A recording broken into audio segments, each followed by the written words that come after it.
Olá, que bom que você está aqui comigo. Eu sou Jeremias Gomes. A Lesp em Pauta está no ar e a gente vai falar hoje sobre uma questão de saúde que é uma doença que atinge uma em cada duas pessoas a partir dos 85 anos. E como a população está envelhecendo, é muito importante a gente estar atento. Estamos falando do Alzheimer. Para falar sobre esse tema, até porque aqui na Assembleia a gente tem projetos importantes para que falam de campanhas, de tratamento, de diagnóstico precoce, nós convidamos uma psicóloga, é a Mônica Machado, já está aqui com a gente. Obrigado, Mônica, por participar com a gente. Eu agradeço.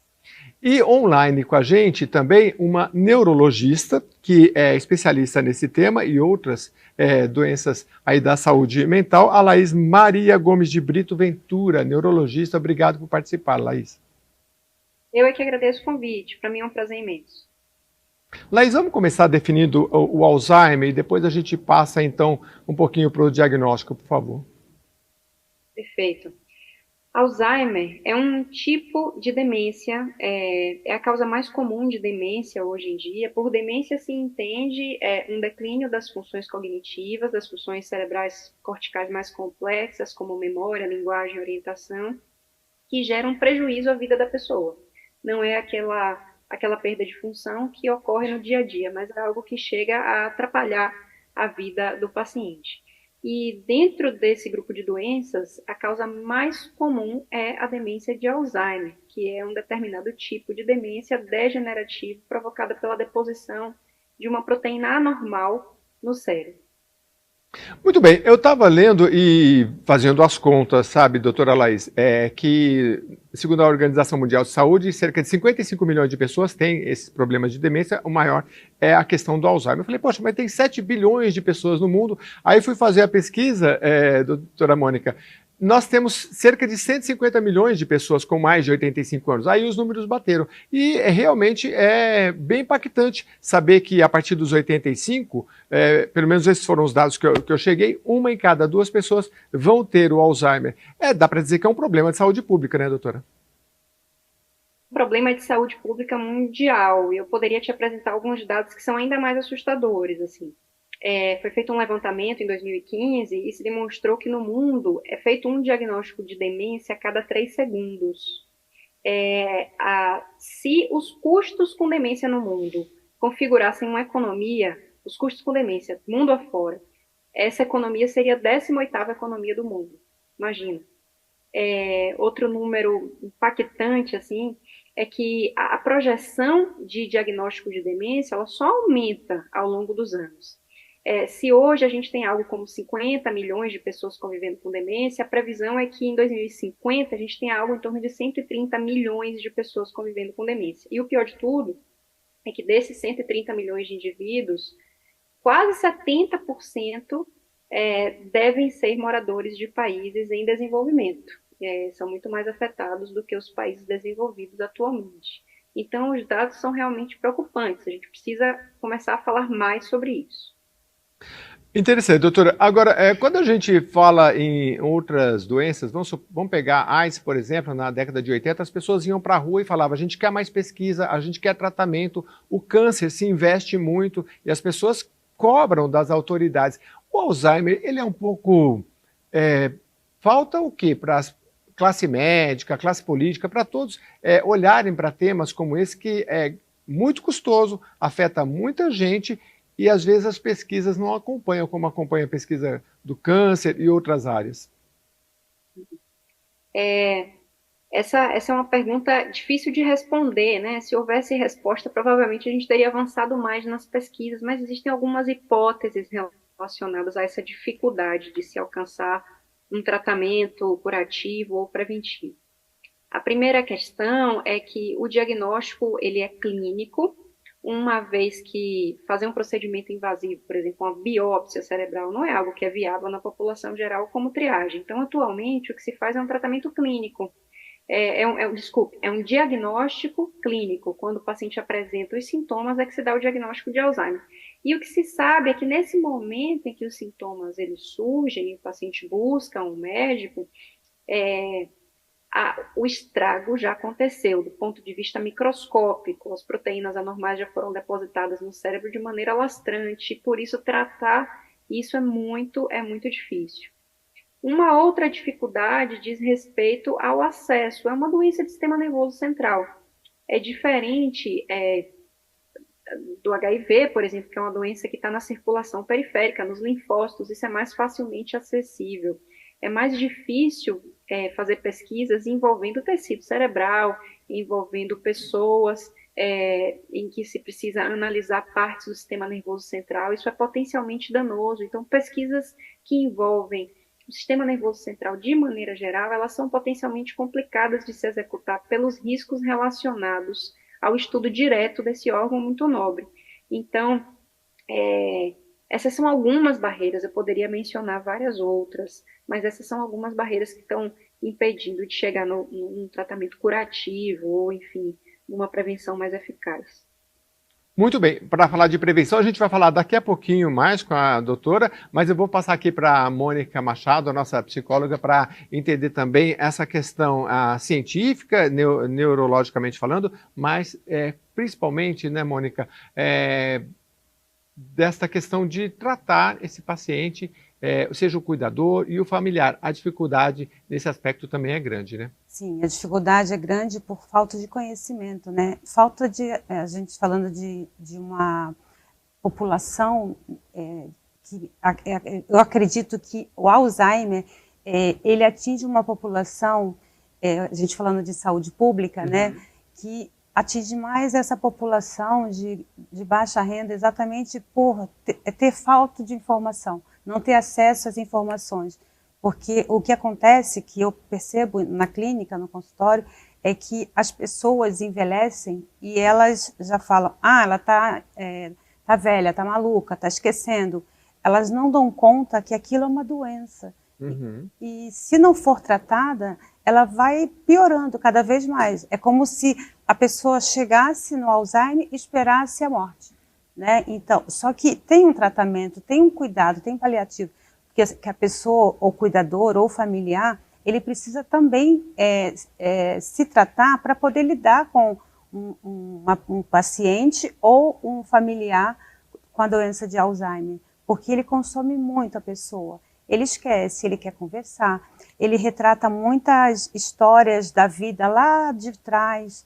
Então, quando o paciente com Alzheimer, ele estiver conversando, falando da história da vida dele, não levar de forma negativa, né? Se ele começa a falar de forma negativa, trazer para uma realidade diferente, porque eles trazem a realidade deles, muitas vezes com alegria, felicidade, mas o que a gente procura fazer no caso de um tratamento é trazer para o lado positivo a tristeza, porque por se tratar de uma doença psicossomática, né, nós que tratamos na psicologia, na psicanálise como uma doença psicossomática, ela vem de histórias de vida que a pessoa tem tanto sofrimento e tem uma hora que ela não dá conta e apaga da memória a história, né?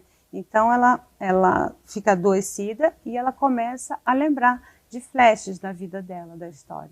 Por isso que essa política pública, como esse projeto de lei que a gente citou aqui, que é de autoria do ex-deputado Murilo Félix, tem importância porque, dentre outras coisas, ele trata justamente de você estabelecer uma política pública, ou seja, você fazer um diagnóstico precoce o mais rápido que puder, você identificar onde estão essas pessoas, você fazer campanhas educativas, inclusive estabelecer a terceira semana de setembro como uma semana de conscientização sobre doença de Alzheimer. São alguns aspectos deste projeto de lei que tramita aqui na Assembleia Legislativa de São Paulo. Se você tiver interesse, entre em contato com o seu parlamentar ou outros que trabalham neste tema também. Vou voltar aqui com a doutora Laís. Doutora Laís, em relação a testes diagnósticos eficazes, que eu fiz uma breve pesquisa aqui, e encontrei o seguinte: detecção precoce do Alzheimer inclui avaliação neuropsicológica, exames de imagem cerebral e análise de biomarcadores.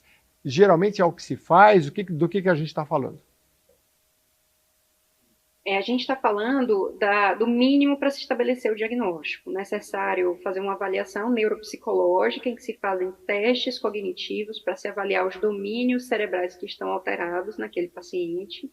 E a partir daí é necessário fazer uma investigação, sobretudo para se afastar causas potencialmente irreversíveis. é necessário fazer uma imagem de tomografia ou de ressonância daquele cérebro para eu entender se não está acontecendo algum outro motivo para aquela queixa cognitiva, como, por exemplo, um tumor, um AVC, uma hemorragia. Portanto, a imagem é necessária para se estabelecer que, na verdade, é um quadro degenerativo que está acontecendo. E os exames de biomarcadores são feitos no sangue e no líquor. No sangue, com o objetivo de fazer uma triagem para outras doenças que podem influenciar nas funções de memória. E aí se avalia, por exemplo, o funcionamento da tireoide, a dosagem de algumas vitaminas, a pesquisa de alguns vírus, o hemograma. E no líquor também é feita uma pesquisa, pode ser feita uma pesquisa com avaliação de biomarcadores próprios da demência de Alzheimer, com a dosagem de certas proteínas que estão aumentadas ou reduzidas em pessoas que têm a demência por Alzheimer. Então, esses biomarcadores são no sangue e no líquor. Doutora, o familiar percebe, olha, a pessoa está esquecendo. Vou no quarto buscar a chave. Cadê a chave? Não sei, volta. Isso é normal para todo mundo. Mas se ela avançar e a pessoa chegar em algum momento e falar assim, poxa, a pessoa fala alguma coisa mais complexa, ela não entende, ela fica parada, qual é o momento que a gente tem que começar a pensar num diagnóstico? O momento em que qualquer declínio cognitivo for percebido, esse paciente deve ser levado ao neurologista, porque frequentemente, quando os familiares conduzem o paciente até a consulta, o quadro já tem um bom tempo de evolução, porque nós costumamos ser tolerantes a esse tipo de questão de perda de memória, eventualmente desorientação. E uma questão muito sensível é que na demência de Alzheimer, o próprio paciente, ele não tem insight, ele frequentemente não tem percepção do que está ocorrendo. Por isso, dificilmente ele vai buscar ajuda sozinho. Via de regra, o paciente ele vai ser levado por algum familiar que está incomodado com a queixa que ele próprio não percebe, não se percebe esquecido, não se percebe confuso. Então, o quanto antes a intervenção for feita, o quanto antes uma avaliação clínica for feita por um profissional habilitado, melhores resultados vão se obter com o tratamento. Agora, Mônica, é o seguinte, do pouco que eu li, a doutora Laís pode comentar alguma coisa em relação à genética, pode até aumentar, enfim, o risco da pessoa ter, mas não vai modificar a progressão da doença. E também li que as pessoas, se você não pode fazer nada geneticamente, a pessoa fala, lê palavra cruzada, não sei o quê. Mas aí eu estava vendo uma psicóloga falando e ela falou assim, olha, não é só palavra cruzada, continuar fazendo coisas significativas na sua vida, aprender a falar italiano, ter vontade de viajar, ou seja, aquela vontade de viver com plenitude, ainda que você tenha tido um diagnóstico, isso ajuda as sinapses a continuarem. Porque às vezes eu posso não lembrar, vamos supor que eu estou com o diagnóstico, eu não lembro quem é você, mas eu tenho muita informação sobre você que outras coisas eu vou lembrando e as minhas sinapses vão me ajudando. E assim para tudo na vida. Então eu queria que psicologicamente a senhora explicasse um pouco se uma ajuda psicológica ao longo da vida também pode auxiliar na questão do Alzheimer. Sim, todo estímulo, né? A gente está falando de estímulo ao cérebro, né? Então, todo estímulo, você aprender uma outra língua, você está estimulando, você está ali ampliando o teu conhecimento e o cérebro, obviamente, ele vai funcionar melhor. E no caso de quem já tem o Alzheimer, o tratamento, ele é mais para a pessoa poder viver bem. Ela está organizada e ela conseguir não entristecer de uma vez, né? Muitas vezes o paciente também tem a depressão junto, né? Certo. Então, nesse caso, a gente procura, com a família e os cuidadores, na verdade, o tratamento maior é a ajuda do familiar ou do cuidador, né? Porque a família, ela adoece junto, porque cuidar de uma pessoa que ela não está conseguindo, às vezes não consegue andar, ela não lembra, ela depende de tudo. É uma pessoa dependente, porque ela não sabe o que vai comer, como vai comer, ela não consegue muitas vezes cozinhar, ou não consegue de fato. Então, o cuidador ou a família, ela precisa de um tratamento até com parentalidade. A gente costuma fazer um grupo de parentalidade para ensinar a família a cuidar do doente. Uhum. Muito interessante. Aí precisa mesmo, porque a família é aquela coisa, né? A família vive em função daquele que está mais debilitado, né? Sim, Então com todos certeza. passam a viver praticamente em função, horário, tudo que começa a acontecer. Doutora Laís, fica à vontade para complementar, mas eu queria saber um pouquinho em relação à genética, a influência, por favor. Esse tema é muito interessante. Existe, sim, um potencial genético. Existe, na verdade, o que se estima hoje é que 60% dos motivos que levam a pessoa a ter uma demência, eles são desconhecidos e genéticos. Nesse grupo de 60% de causas estão as causas que não conhecemos e o componente genético. Mas o que eu queria falar mais são sobre os outros 40% de fatores de risco para a demência, que são fatores de risco modificáveis ao longo de toda a vida. Esses 40% de fatores de risco modificáveis, eles se distribuem desde a infância. Por exemplo, maior nível de escolaridade desde a infância previne demência. Uma baixa escolaridade pode representar 7% do risco da pessoa desenvolver demência no futuro. Na meia-idade, questões que não são abordadas com frequência, eu vou falar aqui. Perda auditiva é um dos principais fatores de risco modificáveis. Alguém que tem uma perda da audição, isso não é corrigido ao longo da vida, isso aumenta em 8% a chance da pessoa desenvolver demência. Isso corresponde a 8% de um fator de risco modificável para a demência. Lesão craniana traumática, bateu com a cabeça por um acidente de carro, ou pratica alguma atividade em que o trauma de crânio é repetitivo, enfim, lesão cerebral traumática. Hipertensão arterial sistêmica. Então, se você tem hipertensão, é necessário tratar. Uma hipertensão arterial sistêmica não tratada corresponde por 2% do risco de ter demência. Estou falando de uma doença dramática, irreversível, inexoravelmente degenerativa, portanto, qualquer porcentagem de prevenção ela deve ser valorizada. Abuso de álcool também corresponde ao aumento do risco e obesidade. Portanto, na infância, melhor educação, maior nível educacional, na meia-idade, correção de baixa acuidade auditiva, não ouvir bem, isso precisa ser corrigido, lesões traumáticas cerebrais, hipertensão, uso de álcool e, finalmente, obesidade também é outro fator. Mais tarde, na vida adulta, são fatores de risco também modificáveis para a demência. Tabagismo, então fumar é uma prática que deve ser desencorajada. A depressão é um fator de risco. Quem tem depressão tem maior chance de desenvolver demência do que quem não é deprimido. A poluição do ar, então se expor a maiores níveis de poluição também, isso é um fator de risco para o desenvolvimento futuro de demência. O diabetes, sobretudo o diabetes não compensado. O isolamento social, isso é uma questão muito sensível, sobretudo na terceira idade. O idoso isolado, o idoso com pouca atividade social, ele está sob risco de declínio cognitivo e desenvolver demência mais do que o idoso que socializa. E, finalmente, a atividade física, mesmo na terceira idade, mesmo para quem foi sedentário toda a vida. Realizar atividade física, mesmo após idoso, isso é algo que reduz a chance da pessoa vir a desenvolver demência quando se compara com idosos sedentários.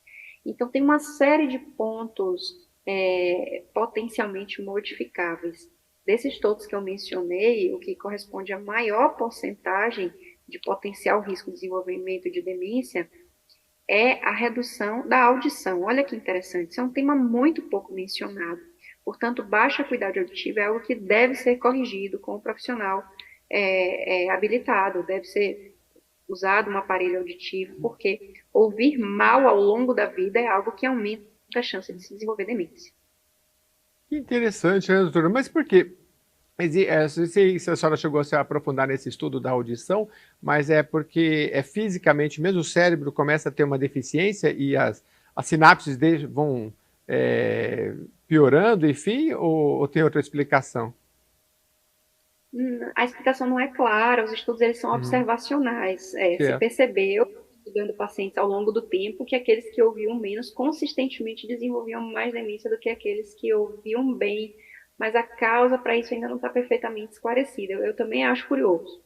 Muito, muito curioso. E mais curioso ainda, eu acho, doutora, porque o leigo olhando, a impressão que às vezes a pessoa pode ter, fala assim, poxa, a pessoa, será que ela mesma não quer, ela quer esquecer, ela teve muitos traumas, né? A gente fica pensando nisso, né? Porque parece que tem uma conexão. Não sei, até a doutora Laís, a senhora pode falar, né? Mas do que eu consegui ler e absorver, me parece que isso, cuidar muito do corpo, como a doutora mostrou, porque é sempre aquilo, né? O cérebro não está apartado do corpo, né? Sim. E ele é como se, vou cuidar bem do meu estômago, do coração, tem que cuidar do cérebro, inclusive fisicamente, né? Exato. Oxigenação e tudo mais, exercício, porque ele é um dos órgãos Na como verdade, é o qualquer cérebro outro, que né? comanda o corpo, né? Exatamente. E aí, essas questões muito interessantes. Mas olha, estão me avisando já que a gente vai para um rápido intervalo e depois a gente vai saber sobre esses cuidados muito interessantes que a doutora Laís chamou a atenção, que são esses 40%. O que você não pode fazer nada, você não pode. Mas o que você pode, para você e para sua família, vamos aprender junto. A gente vai falar depois do intervalo.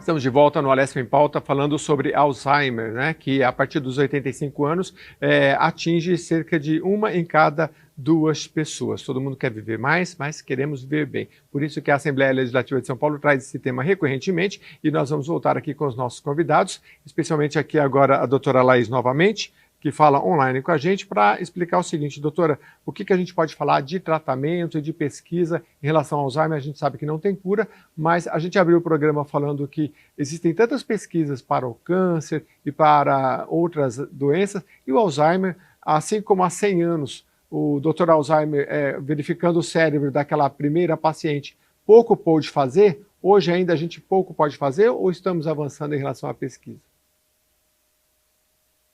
Felizmente, estamos avançando. Atualmente, a disponibilidade de medicações que são considerados os anticolinesterásicos. São remédios que aumentam no corpo a disponibilidade de um neurotransmissor chamado acetilcolina.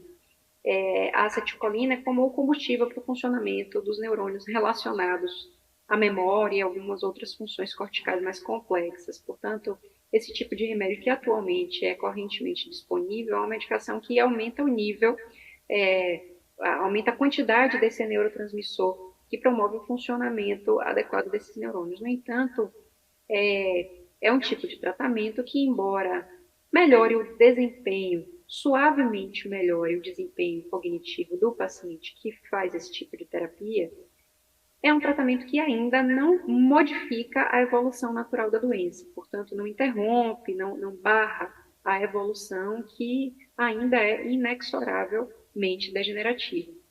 Mas os estudos recentes têm trazido esperanças com medicações que são dirigidas contra a proteína beta-amiloide. É essa proteína que, produzida de maneira anormal, se acumula, se deposita no cérebro de pessoas com demência, de Alzheimer, e vem a provocar as manifestações clínicas decorrentes da doença.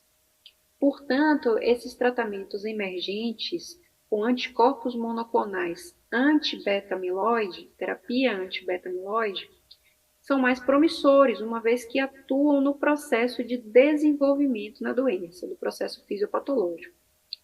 Isso não é realidade corriqueira nos consultórios, haja vista que os estudos são recentes, há uma certa dificuldade de seleção dos pacientes com indicação para o uso dessas novas terapias, uma vez que a seleção desses pacientes depende de determinados exames que são muito pouco disponíveis mundo afora, como, por exemplo, o exame do PET cerebral, PET amiloide, não é o PET comum, frequentemente utilizado, por exemplo, na oncologia, é um tipo de PET com um traçador específico, que é o PET amiloide. E, além disso, há uma parcela ainda considerável de pacientes desses estudos clínicos que têm apresentado algumas complicações que merecem atenção, precisam ser contornadas algumas complicações inflamatórias cerebrais e hemorragias.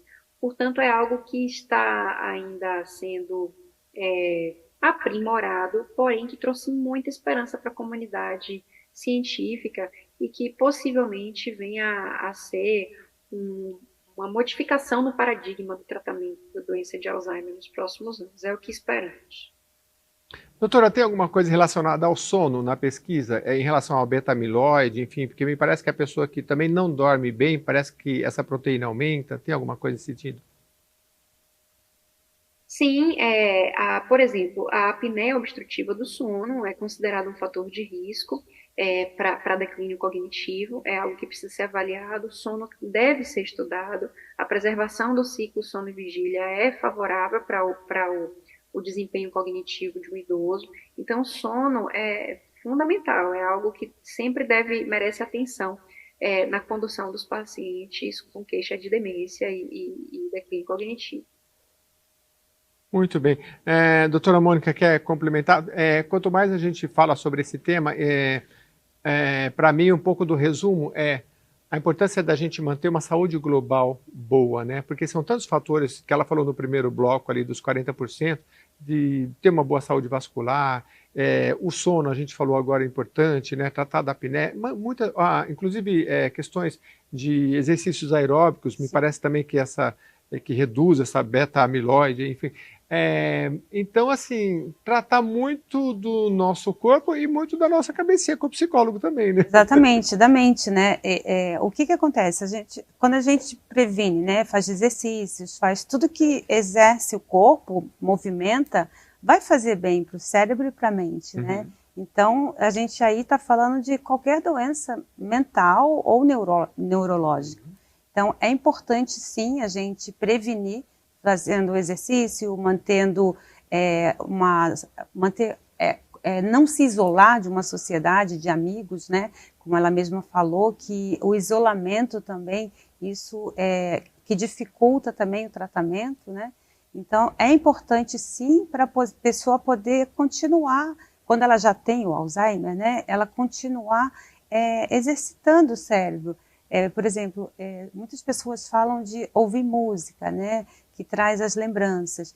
E essas lembranças que a pessoa com Alzheimer, ela precisa trazer essas lembranças para poder dar vida a ela. Porque o que ela tem é uma história. Ela não tem mais o presente, né? O presente ela está ali, mas ela só resta para ela a história dela. Então, é importante a pessoa que está cuidando, né, da pessoa com Alzheimer também dê escuta para ela, afirme o que ela está falando, né? Não desacredite nela. Então, tem muitos cuidados a serem feitos para que a pessoa ela consiga levar uma vida, talvez sem aparecer tanto, demonstrar tanto que a pessoa está doente de Alzheimer. Mônica, o psicólogo também precisa de psicólogo, né? Faz, às vezes, muito atendimento, e lógico que, ouvindo tantas pessoas, também precisa. E quem está numa família que também tem uma pessoa nessa situação, também precisa de um amparo psicológico, assim, porque afeta toda a família, né? Sim, com certeza. Ela precisa até fazer um tratamento para ela, porque é um luto, né? Quem tem um familiar, um parente com Alzheimer, ela também está sofrendo de um luto. Ela perdeu aquela pessoa que só está de corpo ali e tem uma história com ela. Então, ela não está presente ali. Então, obviamente, quem perdeu a pessoa, ela vai passar por sofrimento, ela vai passar por aquelas etapas e aprender a lidar com a nova realidade da pessoa que está doente. Doutora Laís, a gente aqui faz vários programas sobre saúde e tudo, e quando a gente trata de um tema sobre esse, para nós também, jornalistas, para a classe médica e todos, a gente acende uma luzinha e fala, poxa, eu vou envelhecer também, olha quantos cuidados a gente tem que ter, que a senhora trouxe aí, me marcou esses 40% que a gente tem que marcar bem, né? Tratar da saúde vascular, fazer exercício, a alimentação, dizem que a dieta mediterrânea, não sei bem como funciona, mas parece que é boa também, enfim, né? Então, é importante a gente sempre, por exemplo, essa lei fala de estabelecer campanhas, né? Porque é um tratamento, né, doutora, tanto psicológico quanto do corpo, que deve começar, para não ser redundante, desde o início, porque também se chegar lá, lá na frente e você começar a correr atrás do prejuízo, né? Interessante é que a gente, desde a infância, a mocidade, vá tratando desse tema, conscientização, campanhas, para que a gente tenha essa vida longeva cada vez melhor. Queria a sua opinião, por favor. Mas é exatamente isso. Pensando nos nossos 40%, 22% deles são providências que devem ser tomadas até a meia-idade. Então, naturalmente que existem providências que devem ser incentivadas na terceira idade, como a prática de atividade física, evitar o isolamento social, cessar o tabagismo, cuidar do diabetes, etc. Mas é um cuidado que se faz desde a infância, desde a infância. A gente está falando sobre demência e eu mencionei que o melhor nível educacional desde a infância é preventivo. Então, são cuidados globais que não podem ser negligenciados, uma vez que ainda não há possibilidade de lutar contra fatores genéticos e uma parcela dos fatores desconhecidos. Doutora, o que eu mencionei anteriormente sobre as sinapses e de a pessoa vai se esquecendo no Alzheimer, né? Provavelmente começa com um nível menor, esquece uma coisa ali, depois ela não consegue mais conversar sobre um tema e vai se esquecendo, principalmente da memória mais próxima, né? Lembrando às vezes de coisas mais antigas. Mas essa abordagem da pessoa procurar, como a gente disse, não só palavrinha cruzada, mas aprender um novo idioma durante a vida, né? Ter esse entusiasmo por coisas novas, porque, pelo que eu li, assim, você pode não lembrar, eu posso não lembrar o nome da doutora Laís, mas eu conversei tantas coisas com a doutora Laís e tantos aspectos dessa entrevista que o meu cérebro vai pegando uma coisa aqui, uma coisa ali, e eu vou, às vezes, consigo manter uma certa comunicação, né? Eu queria que a senhora comentasse. Sem dúvida nenhuma, todo estímulo cerebral ele é bem-vindo, porque existe a plasticidade neuronal, é um mecanismo que nos acompanha de maneira mais conspícua ali na juventude, na infância e menos presente na terceira idade, mas ainda presente. O que ocorre é que o arquivamento de informações e de memórias, ele se dá em todo o cérebro relacionado a quantas vezes a gente acessa aquela informação e várias conexões que aquela informação tem conosco ao longo da vida, conexões afetivas, visuais, olfativas, gustativas, experiências táteis. Portanto, por isso mesmo que os dados autobiográficos, questões referentes à identificação do eu do paciente não são perdidos. Mesmo no Alzheimer muito avançado, se você se aproxima do paciente e pergunta qual é o nome dele, ele vai se lembrar qual é o nome da sua mãe. Ele certamente vai se lembrar até fases muito avançadas, dados da sua infância, porque são coisas que foram consolidadas com memórias e exposições de variadas qualidades ao longo de toda a vida, e isso promove uma sedimentação daquelas informações de maneira muito consistente, difusa no cérebro, enquanto que informações novas, elas ainda estão sendo organizadas para um arquivamento posterior. E por isso essas informações mais recentes são mais difíceis de serem acessadas, porque elas não estão tão solidificadas ainda no nosso cérebro. E por isso o paciente tende a ter uma dificuldade com memórias mais recentes. Dito isso, o estímulo cognitivo, ele é sempre benéfico, com atividades lúdicas, atividades que o paciente tem afinidade, como costura, pintura, artesanato. O hábito da leitura, ele é bastante estudado, já é sabidamente benéfico. No entanto, na prática clínica, se observa que é um hábito difícil de se adquirir na terceira idade, se não for um hábito construído ao longo da vida. Mas o estímulo à leitura é, sem dúvida, extremamente benéfico ao cérebro.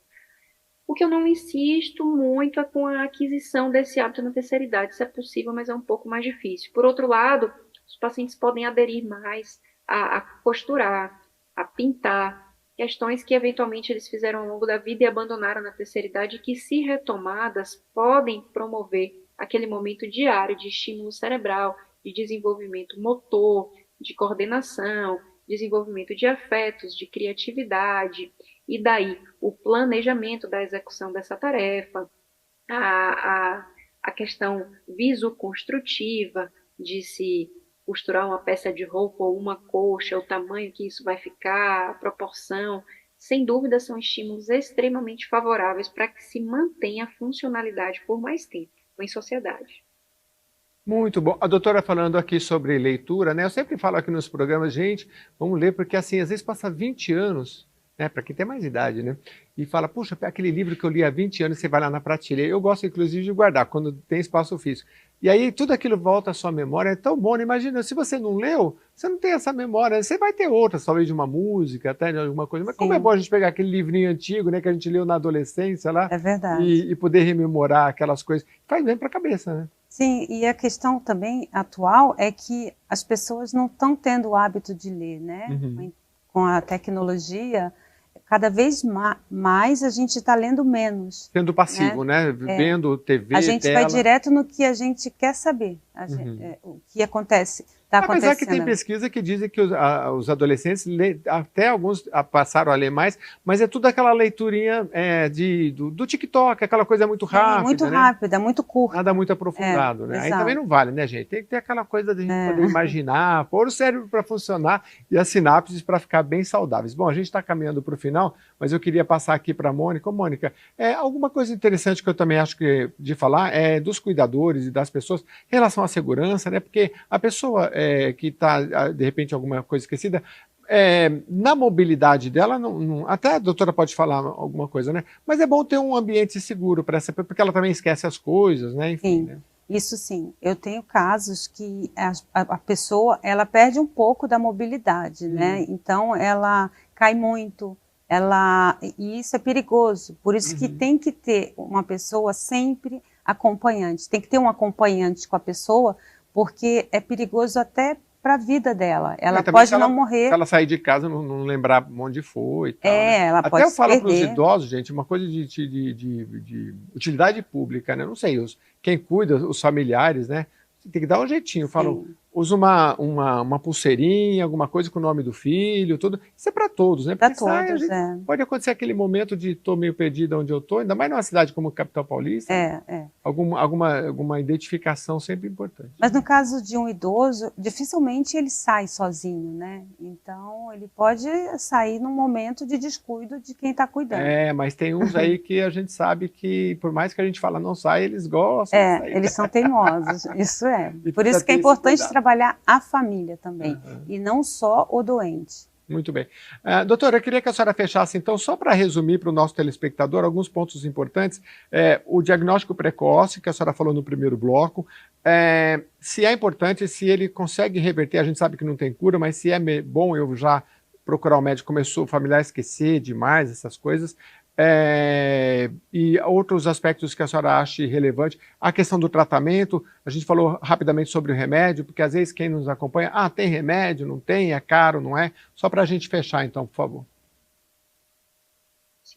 O diagnóstico clínico precoce, ele é muito favorável, deve ser incentivado, portanto, qualquer percepção de declínio da função cognitiva por perda da memória, por dificuldade de executar tarefas que eram habituais, por dificuldade em se orientar em trajetos que são conhecidos, por se perder em caminhos que são habituais, dificuldade muito recorrente de encontrar palavras, redução notada no vocabulário, tudo isso são itens sensíveis que devem motivar busca por um médico, por uma série de motivos. Primeiro, porque podemos estar diante de um declínio cognitivo que não seja degenerativo, mas que seja fruto de algo potencialmente reversível, como uma deficiência de uma vitamina, uma infecção por vírus, como alguns vírus ou espiroqueta, sífilis, enfim, doenças infecciosas.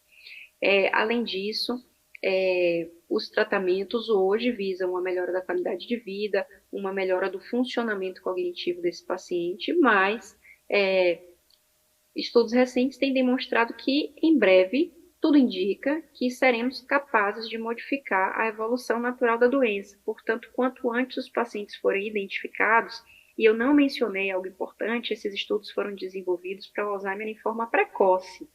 Portanto, existem medicamentos que vão estar disponíveis correntemente no Brasil em breve, que só terão só colherão benefícios aqueles pacientes que estão nas fases mais iniciais da doença. Portanto, a identificação precoce é importante para o benefício das futuras terapias, que visam justamente essa população que tem fases incipientes de doença. Outro ponto muito importante que eu queria deixar como mensagem são aqueles 40% de causas reversíveis em que podemos atuar no nosso dia a dia. Melhora dos níveis educacionais, evitar perda auditiva, cuidar da hipertensão, cuidar do diabetes, evitar a ingestão excessiva de álcool, praticar atividade física, controlar a obesidade, evitar trauma craniano, diminuir a exposição à poluição atmosférica, diminuir o isolamento social, fazer atividade física, enfim. Essa é uma mensagem importante de se ficar. Cuide do seu corpo, cuidando do seu corpo naturalmente, você está cuidando do seu cérebro, cuidando da sua memória. E preste atenção nos seus, tá? Jovens que estão ouvindo, que não são população de risco, lembrem-se do que eu mencionei. O próprio paciente não tem insight sobre o que está acontecendo, ele não vai buscar ajuda sozinho. Portanto, cuide dos seus, pense nos seus familiares mais velhos, pense nas pessoas que estão no seu entorno, fique atento. Nós vivemos em comunidade, temos um papel social de prestar atenção no nosso entorno e oferecer ajuda e alertar pessoas próximas que podem estar necessitando de uma avaliação especializada e de um auxílio em relação a isso. Muito bom. Obrigado, doutora Laís Maria Gomes de Brito Ventura, neurologista, esteve aqui com a gente. Ela é especialista em neuroimunologia. Quem quer encontrar a senhora, tem algum arroba, alguma coisa na rede social? Sim, @laismaria_neurologia. Laís Maria _neurologia, dá serviço lá para ela, que é uma estudiosa, pesquisadora, e a qual a gente agradece muito por participar aqui com a gente. Obrigado mesmo, viu, doutora? E aqui a Mônica Machado, que já esteve outras vezes, obrigado pela sua participação. Um psicólogo, acho que todos nós precisamos sempre, e acho que o recado do programa é esse, né? Um acompanhamento físico e mental a vida toda, desde o começo, né? Para envelhecer bem, né? Principalmente o mental, porque o resto vai. Exatamente, cuidar tudo junto. Gente, obrigado pela sua companhia, mande suas sugestões, reveja esse programa lá no YouTube. Muito obrigado, até a próxima edição.